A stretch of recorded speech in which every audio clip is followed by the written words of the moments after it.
Today we're pulling on our highest boots and stepping into a fascinating and pretty high-stakes battle being waged across the North Carolina coastal plain. Specifically, we're looking at Duplin County.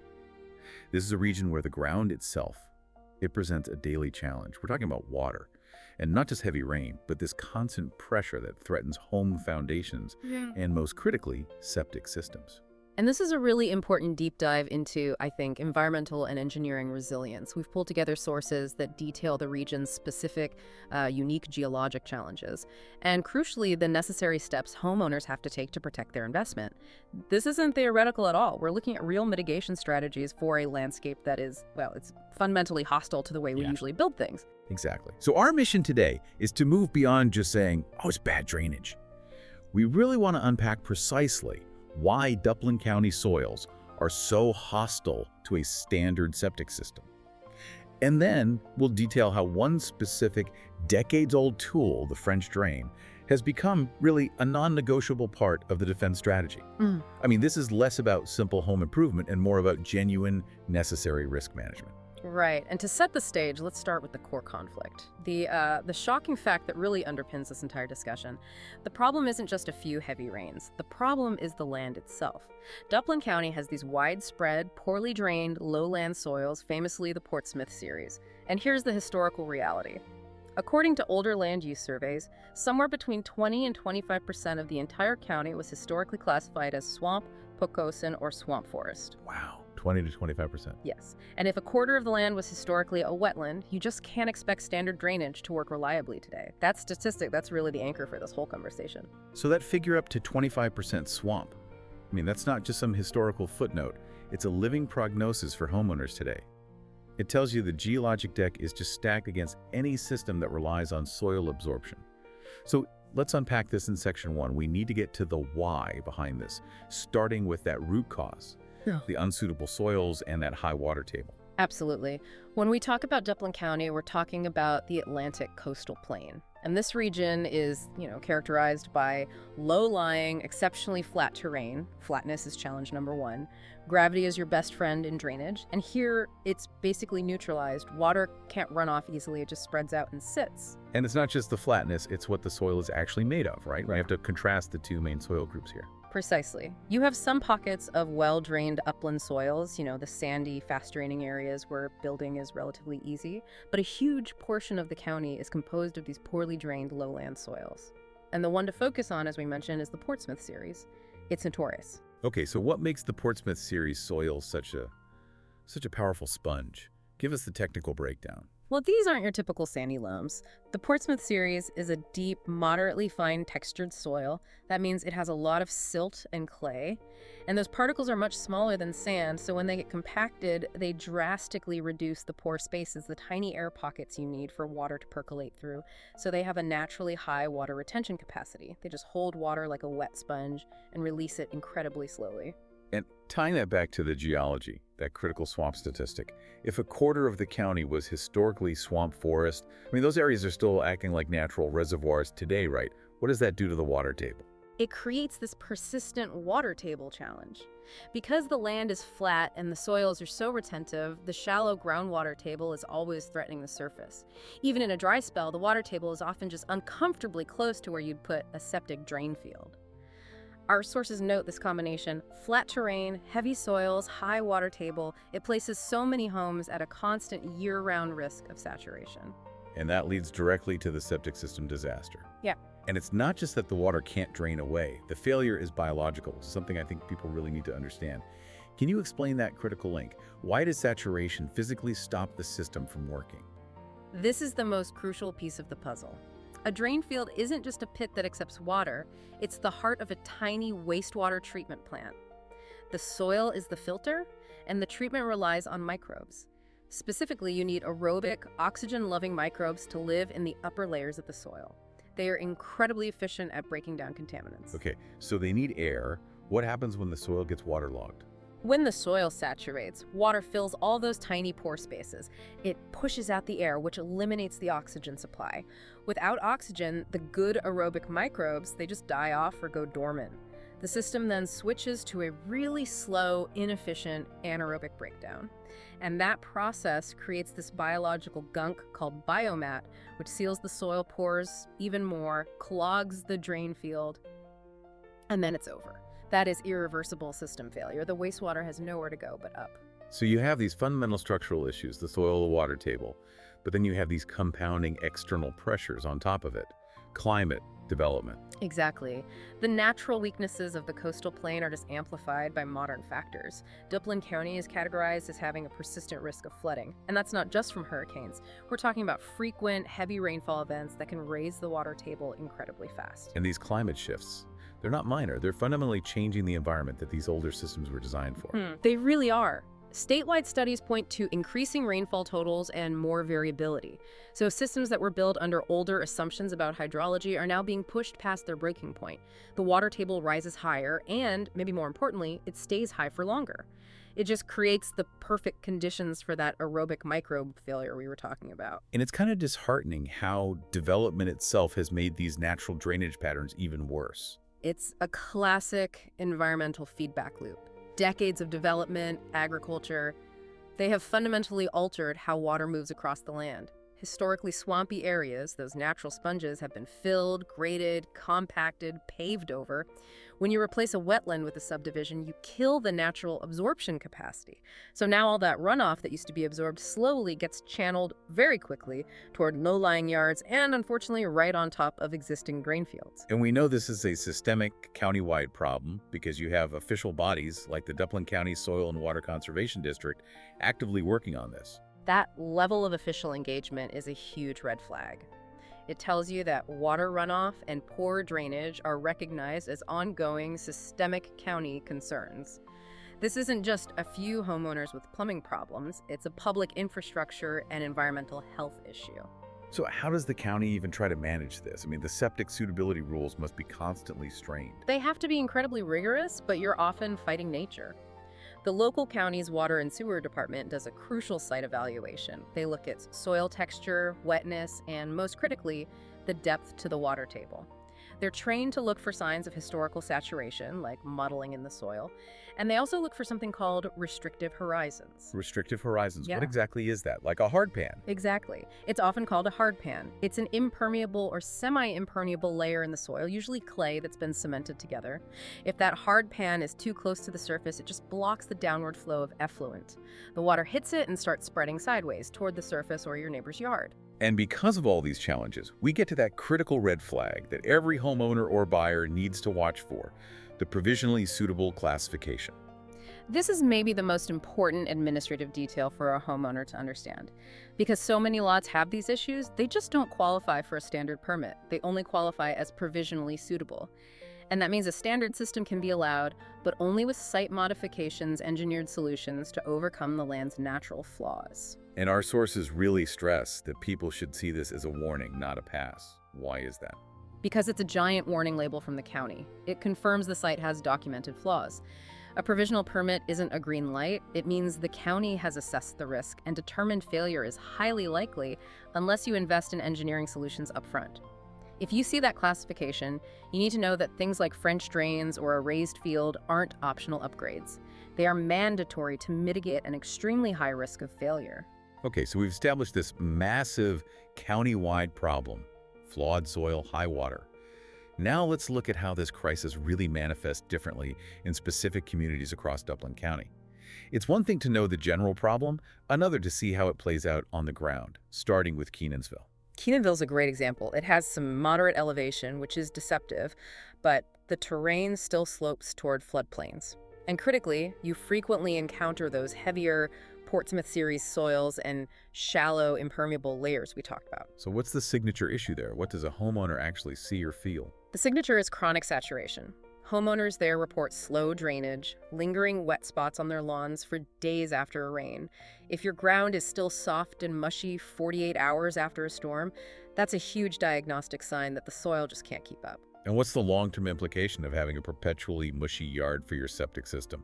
It's severe. It means without preemptive drainage, the system is perpetually overworked. It never gets a break, never fully recovers its oxygen levels. That chronic saturation just dramatically shortens the drain field's lifespan and leads to that biomat formation we discussed. Right. Now, moving over to Beulaville and Potter's Hill, the challenge seems to shift from consistency to dangerous inconsistency. That variability is the real danger there. These areas have sharply mixed terrain. You can go from sandy uplands to swampy lowlands in just a few hundred feet. And that leads to volatile and inconsistent drainage. You can have two houses side by side. One drains perfectly and the other holds water for 2 weeks. And why is that lack of predictability so bad for a septic system? They need stability, right? Exactly. Septic systems are designed for predictable conditions. If the soil is constantly shifting between dry and then suddenly saturated for long periods, it stresses everything. You see a high volume of sewage system failures and repeated septic complaints in very specific neighborhoods in those towns because of this inconsistency. So for those areas, proactive drainage planning is basically a non-negotiable insurance policy. Absolutely. A standard install is just asking for trouble there. You need an engineered drainage solution, like a French drain, to stabilize the environment around the absorption area. Okay, now let's turn to what seems to be the epicenter of this problem, Wallace and the nearby lowlands. This is where things get really extreme. This area really epitomizes the challenge of the coastal plain. It's dominated by exceptionally low, flat terrain and the most saturated soils you can find. The risk isn't just high, it's systemic, and you see that reflected in the county classifications. Many parcels are flagged as provisionally suitable or increasingly just unsuitable for conventional systems. And when a whole area is rated that poorly, it stops being an individual problem and becomes a community crisis. What's the evidence for that? The evidence is the community's own advocacy. Because of repeated, widespread system failures in the Wallace-Teachey area, residents have been forced to look beyond individual fixes. They are actively advocating for public infrastructure, like a community sewage system or a sanitation water district. What kind of failures are we talking about that drive that kind of push? Not just slow drains, I assume. No, we're talking about catastrophic failure. Effluent surfacing in yards raw sewage, septic tanks literally floating out of the ground because of the hydrostatic pressure from the high water table. That's an incredibly dangerous and expensive situation. So this demand for public sewage reflects the hard truth that traditional on-site systems are just not sustainable in these parts of the region. It sounds like in Wallace, a French drain is important, but you're fundamentally fighting an uphill battle against the water table itself. That's the perfect way to frame it. Mitigation is necessary, but it only buys you time. It doesn't guarantee a permanent fix unless it's paired with incredibly rigorous water management for the whole property. And finally, let's touch on the rural tracts, these swamp-prone zones where the problem is compounded by older infrastructure. This is where that 25% swamp statistic really hits home. A lot of rural homes were built decades ago near these historically poorly drained lands. The vulnerability is that the systems themselves are older, smaller, and they might have worked okay in drier times. But now, with more intermittent heavy rains and changing water tables, they just can't handle the pressure. And we have documented evidence for this, like environmental reviews in some of these rural areas. What did they find? They found a direct link. Reviews for areas like East Log Cabin Road have formally documented repeated septic failures tied specifically to saturated soils and unacceptable water quality. The conclusion is that the inherent risk in these spots is just too high for individual property owners to manage on their own. So the implication there is that even a well-built French drain might not be enough. The water isn't just coming from the surface, it's coming from below. Exactly. If the groundwater table is less than 2 feet below the surface, even the best French drain can't overcome that. It will drain the topsoil, but water will just refill the area from below. In these specific zones, our sources strongly suggest that community wastewater infrastructure is often the only effective long-term fix. So the picture we have is one of chronic water saturation. And given this persistent threat, the French drain emerges not as a luxury, but as a primary line of defense. Let's start with its necessity and cost effectiveness. It's consistently highlighted as one of the most reliable and, yes, cost-effective ways for homeowners in Duplin County to interrupt this geological failure cycle. It directly protects the septic system, prevents backups, and helps safeguard the home's foundation from water damage. It gives you a tangible, engineered level of control. Let's frame this as pure risk management. What's the financial comparison between installing one proactively versus repairing a failure reactively. The contrast is immense. We define the drain as necessary resilience and risk management because the cost of prevention now is almost always so much lower than the cost of repair later.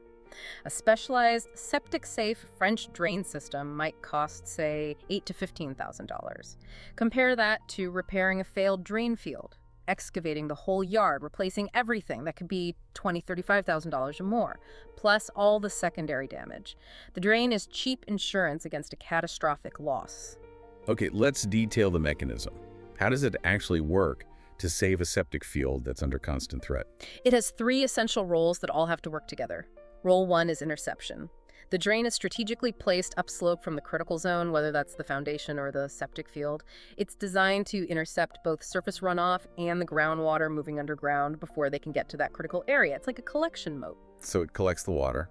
Then what? That's role 2, redirection. Once the water gets into the gravel and the perforated pipe, that pipe is laid at a very precise slope, and it funnels all that intercepted water to a safer discharge point. That could be a ditch, a storm drain, or just an area with better natural drainage. The key is it never gets a chance to pool near the septic field.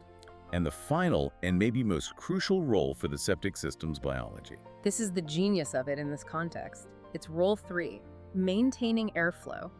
By getting rid of the excess water, the grain prevents the soil around the drain field from saturating. And by keeping those pore spaces open, it ensures a critical flow of air and oxygen in the soil. That's what keeps those aerobic microbes alive and doing their job. You're letting the soil breathe. The analogy in the sources really helps visualize this. It's the simplest way to think about it. If the heavy Duplin County soil is a giant soaked sponge that's always near its limit, the French drain is a clever gutter system. It diverts all the fast-moving water away from the sponge, preventing the whole system from just collapsing under the hydraulic load. And we saw earlier, its necessity varies by location. So let's recap where it becomes basically a mandatory part of the solution. Right. We see it across all zones. In Kenansville, with those heavy soils, it's vital to keep the systems from being overworked. In the volatile terrain of Beulaville and Potter's Hill, it's pretty much a required feature for proactive drainage planning. Even in those really vulnerable zones near Wallace, Yeah. where the water table is the main enemy. Yes, they are still listed as an important first line of defense. Even if it can't solve a deeply rising water table, it's essential for stopping surface water and shallow groundwater. It ensures that even more advanced solutions, like a raised field, aren't getting overwhelmed by runoff from above. But we have to stress the limitations. The sources are very clear. This is not a magic bullet. Absolutely not. It has to be seen as part of a comprehensive water management strategy, not a Band-Aid. It's a preemptive tool. Its effectiveness is based on the assumption the drain field is still viable. And what can it absolutely not fix? It will not fix a drain field that is already fully saturated and clogged. If that biomat has already formed, or if solids have clogged the soil pores, a French drain can prevent future damage, but it can't restore the absorption capacity that's already gone. And getting one installed correctly in this environment sounds like it requires real expertise. It is non-negotiable.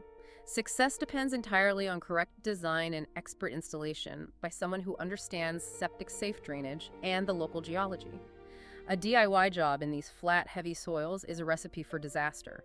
A poorly designed drain, maybe with the wrong slope or a bad outlet, can actually make the drainage worse. And that final limitation in the really extreme swampy zones. Right. In the lowest lying areas where the water table is persistently high, a French drain might still be insufficient. It only drains down to its depth. If the high water table is already capable of resealing the area from below the pipe, the drain just can't keep up. And that's why in places like Wallace, community sewage becomes the necessary conversation. The message is clear. The French drain is a critical tool, but it's not enough on its own. True resilience in Duplin County requires a holistic approach. So let's walk through the steps a homeowner has to take, starting with risk assessment. A homeowner has to fully accept the risks of their specific lot, and they should never, ever guess at water flow patterns. Risk management starts with due diligence. A buyer or builder should use a site history checklist, request soil surveys, septic permit history, floodplain information. That's all crucial for understanding the constraints. And why is getting professional guidance absolutely mandatory here? Because the stakes are just too high. You have to hire professionals who are experienced with septic-safe drainage to accurately map everything: elevation, water paths, groundwater risk. They do things like percolation tests to see how quickly water moves, or more often, how it doesn't move. And they help you take that provisionally suitable status from the county seriously. It's a warning that requires specific engineered modifications. Okay, let's dig into those modifications. If a lot is provisionally suitable, what are the most common practical steps the county might mandate, beyond just a French drain? Well, the most common mandates are aimed at increasing the separation distance from the water table. First, they might require a much larger drain field. You just need more yard space to compensate for the slow soil. Second, they often require curtain drains, which are a specific type of French drain designed to intercept lateral groundwater flow. And third, the most expensive, is often a raised field or mound system. That involves bringing in tons of specific approved filbert to build the whole absorption area up well above the natural water table.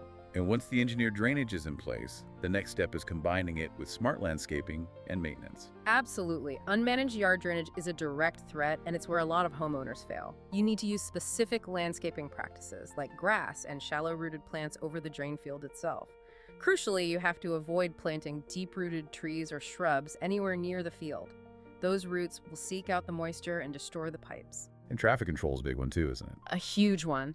Avoid heavy traffic or compacted soil over the drain field at all costs. Compaction from cars or even just a lot of foot traffic crushes those vital pore spaces and destroys the soil's ability to breathe. You also have to consciously manage runoff. I mean, where is all the water from your roof going? The majority of unexpected hydraulic load often comes right off the roof. All your major water sources, downspouts, driveway runoff, irrigation, have to be consciously directed away from the septic areas. A single downspout in a big storm can dump hundreds of gallons of water right on top of a drain field, completely overwhelming it. And finally, the essential care for the system itself has to be just meticulous in this environment. Meticulous is the right word. Regular pumping every 3 to 5 years, routine inspections, and diligent filter maintenance are all vital. And given the climate, any heavy rain or minor flooding event should prompt a homeowner to do a visual check and give the system time to recover before heavy use. For those highest risk zones, the Wallaces of the world, where individual mitigation is still a losing battle, alternative systems have to be considered. They absolutely must. For extremely problematic lots, you're talking about advanced engineering. We mentioned mound systems, which are basically building an artificial hill of sand for your septic system. Or you might look at highly complex advanced treatment units, or ATUs. And what makes an ATU different? An ATU is like a miniature sewage plant in your yard. It actively aerates the effluent inside a tank, forcing oxygen in to accelerate the treatment process before the water even reaches the soil. This highly treated effluent can then be dispersed in a much smaller field, making the system far less reliant on the poor natural drainage of the soil. And this brings us back to the most long-term systemic fix that communities like Wallace are pushing for. Yeah. Collective solutions. Yes. When individual fixes, even ATUs, become financially or practically unsustainable, the only logical conclusion is collective infrastructure. In areas where systems are systematically failing, participation in a community sewage system may be the only effective long-term solution. The local geology just can't support hundreds of individual septic systems in one place. Which means homeowners have a role not just in their own yard, but in advocating for county planning and policy change. Absolutely. They are encouraged to advocate for better county planning and public infrastructure.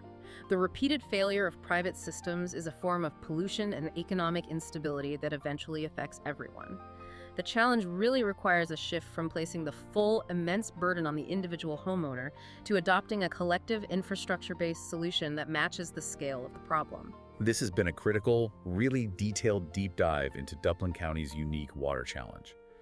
The core lesson here is that the coastal plain environment, it just demands deep respect and specialized engineering. Failing to manage water in this region is not a simple oversight.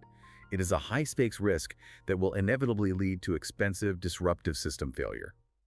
The French drain is a critical, essential tool, but it's only effective when it's part of a full, conscious water management plan that respects the inherent flaws of that local Portsmouth soil. My final synthesis is this. Resilience in Duplin County requires a continuous, conscious respect for the water holding capacity and high water table of the local soil. The engineering cost of prevention now is almost always dwarfed by the financial and environmental cost of catastrophic repair later. Prevention demands the right tools, yes, but also the expert commitment to understanding the volatile geology. We learned that up to a quarter of this county was historically swampland, and we heard how communities in these high-risk zones, after decades of fighting individual battles, are now pushing for collective sewage systems because individual septic solutions are simply failing. And this systemic struggle in Duplin County, it raises a fundamental and I think provocative question for you, the listener, about coastal development across the entire country.